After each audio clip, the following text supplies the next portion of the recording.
এখানে লড়াই করতে আসেনি পুলিশের সঙ্গে। আরজিকর ইস্যুতে ভাইরাল অডিও কাণ্ডে গ্রেপ্তার হওয়া ডিওয়াইএফআই নেতা কলতান দাশগুপ্তের গ্রেপ্তারের প্রতিবাদে এবং আরজিকর কাণ্ডে অপরাধীদের দৃষ্টান্তমূলক শাস্তি ও তদন্তের দাবিতে শামসেরগঞ্জ থানার সামনে বিক্ষোভ করল বামেরা। রবিবার অন্যান্য প্রান্তের পাশাপাশি মুর্শিদাবাদের শামসেরগঞ্জ থানার সামনেও বিক্ষোভ দেখানো হয় ডিওয়াইএফআই ও বামেদের পক্ষ থেকে।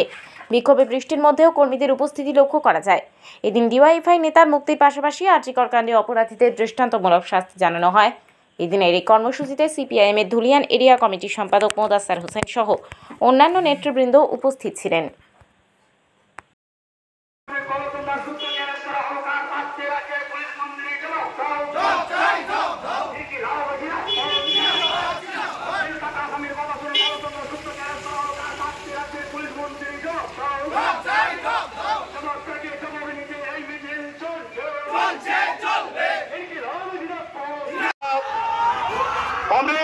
কমরেড, আমরা সুশৃঙ্খল সংগঠন, প্ররোচনার ফাঁদে পা দেবেন না।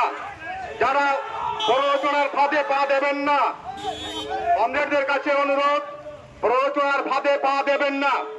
আমরা ভারতের